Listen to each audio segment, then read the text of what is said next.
Assalamualaikum warahmatullahi wabarakatuh. Hai, kembali lagi bersama saya Windra Agus Landra. Nah, baiklah teman-teman, pada kesempatan kali ini saya dan rekan-rekan saya akan mempresentasikan tugas dari mata kuliah Manajemen Keuangan 2. Nah, baiklah, nanti di dalam pembahasan ini kami akan membahas materi tentang yaitu menjual piutang atau factoring. Nah, di dalamnya nanti kami akan membahas ada definisi, kelemahan dan kelebihan dari factoring, terus ada perhitungan biaya efektifnya, dan terakhir ada contoh dari pendanaan dari factoring tersebut. Nah, sebelum masuk ke materi, alangkah baiknya kami memperkenalkan diri terlebih dahulu karena ada kata pepatah, tak kenal maka tak sayang maka tak cinta. Ya. Nah, dimulai dari saya, perkenalkan nama saya Windra Agus Landra dengan NIM 19059117. Nah, selanjutnya kepada rekan-rekan saya persilahkan. Perkenalkan, nama saya Ogi Dereski, panggilan Ogi, NIM 1905-9097. Nama saya Risa Abdullah, biasa dipanggil Risab, NIM 1905-9103. Nah, mungkin itu perkenalan singkat dari kami. Nah, mungkin selanjutnya masuk ke dalam materi. Materi yang pertama yaitu ada definisi. Nah, definisi yang akan dijelaskan oleh saya sendiri.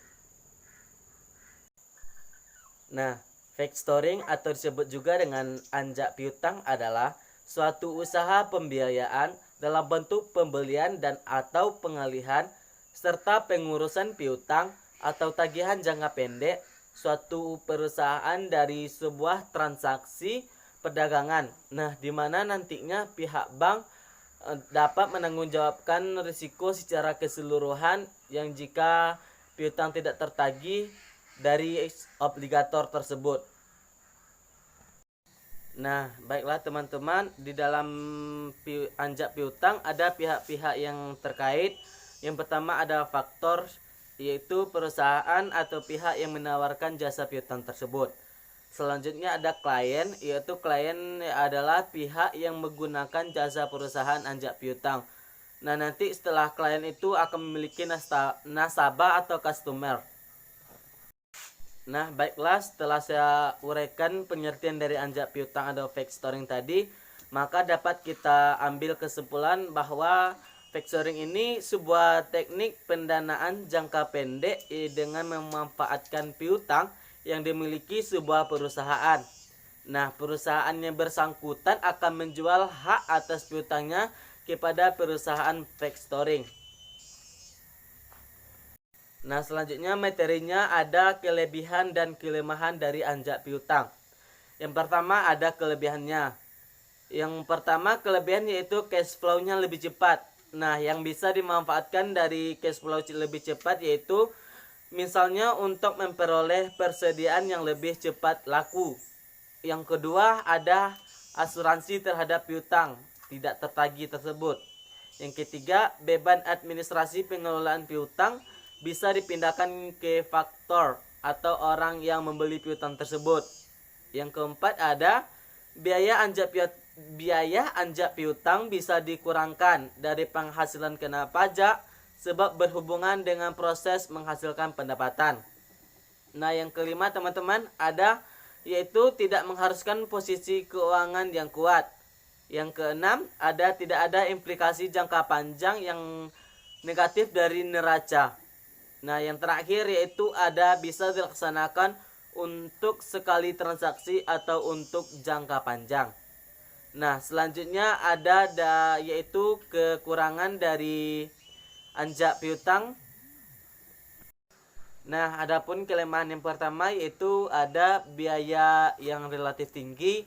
Yang kedua, ada faktor yang tidak bersedia menerima transaksi yang non recourse. Nah, yang ketiga teman-teman akan menurunkan laba. Bagaimana bisa menurunkan laba? Karena jika cash flow yang diperoleh tidak dimanfaatkan dengan efektif, maka labanya akan otomatis turun. Selanjutnya yang keempat ada cash flow yang diperoleh harus bisa dimanfaatkan dengan cepat supaya tidak merugikan. Nah, teman-teman, jika nanti vektornya tidak memanfaatkan cash flow secara cepat, bahkan nantinya bisa mengalami kerugian. Nah, yang kelima ada bisa menimbulkan kesan buruk pada pembeli karena penggantian pemilik piutang. Yang keenam, cara penagihan faktor mungkin bisa terlalu kasar. Nah, mungkin itu materi dari saya. Selanjutnya kepada saudara Ogi, saya persilahkan. Akan menjelaskan perhitungan biaya efektif dari sumber daya menjual piutang atau factoring. Nah, kita langsung masuk ke soal pertama. Nah, di sini ada soal PT Sentosa ingin menghindari segala kesulitan proses piutang. Untuk itu, semua piutang dijual atau di factoring. Pada akhir bulan perusahaan, Anjak Piutang menyediakan dana sebanyak piutang yang jatuh tempo pada bulan tersebut. Bila rata-rata setiap bulan tersebut terdapat piutang yang jatuh tempo sebanyak 500 juta, dan komisi factoring adalah sebesar 1,5% per bulan. Nah, kita lanjut ke cara menjawabnya. Maka PT Sentosa membayar sejumlah 0,015 atau 15% tadi dikali 500 juta.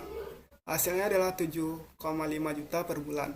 Atau jika kita cari dalam setahun, maka kita kali 12 bulan dengan hasil 90 juta. Untuk biaya tersebut, perusahaan Anjak Piutang mengambil alih kegiatan administrasi dan penagihan piutang. Bila hal ini memungkinkan PT Sentosa mengurangi biaya sebesar 2,5 juta per bulan, maka biaya yang ditanggung hanyalah 5 juta per bulan.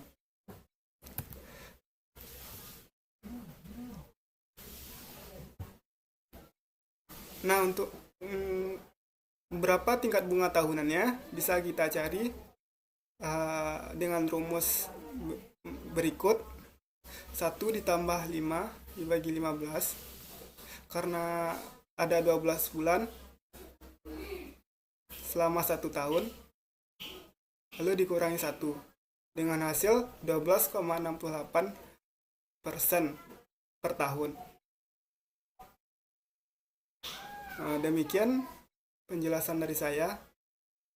Mohon maaf apabila ada kesalahan. Selanjutnya akan saya berikan kepada teman selanjutnya. Terima kasih. Baiklah, terima kasih saya ucapkan kepada saudara Ogi. Selanjutnya materi tentang contoh pendanaan ini dalam kehidupan nyata yang akan dijelaskan oleh saudara Risab Abdullah. Kepada Risab dipersilahkan. Assalamualaikum warahmatullahi wabarakatuh. Baik, saya akan menjelaskan tentang contoh menjual piutang atau factorians. Jadi di sini kita sebelum membahas contohnya, jadi kita harus mengetahui tiga pihak yang terlibat di sana, yaitu pertama kreditor atau klien, yang kedua debitor, yang ketiga perusahaan ajak piutang. Jadi contohnya yaitu PT Sumit Auto Finance dalam yaitu perusahaan ajak piutang yang bergerak di dunia kreditan, rata-rata kredit dalam mobil dan motor. Jadi contohnya PT Sumit Auto Finance ini, contohnya seorang klien, yaitu seorang pihak pertama membeli motor ke pihak kedua, atau debitor yang menyediakan motor yang membelinya ke pihak kedua, dan pihak kedua itu mengalihkan piutangnya atau tanggungannya ke pihak ketiga, yaitu perusahaan ajak piutang. Jadi perusahaan yang ketiga ini yang menagih langsung utangnya kepada kreditor atau klien. Jadi kita tidak ada terlibat atau hubungan langsung lagi dengan debitor. Jadi debitor ini hanya menyediakan barangnya dan diambil alih piutangnya oleh perusahaan ajak piutang. Jadi kita membayar langsung ke perusahaan ajak piutang, contohnya PT Sumit Auto Finance. Baik, sekian yang dapat saya jelaskan, semoga bermanfaat. Sekian, terima kasih. Assalamualaikum warahmatullahi wabarakatuh. Oke, terima kasih kepada Risab telah menjelaskan materi ini. Nah teman-teman, karena materi keempat-empatnya sudah kami bahas, kami pamit undur diri. Salam mahasiswa dan tetap sehat selalu. Wassalamualaikum warahmatullahi wabarakatuh. Bye-bye.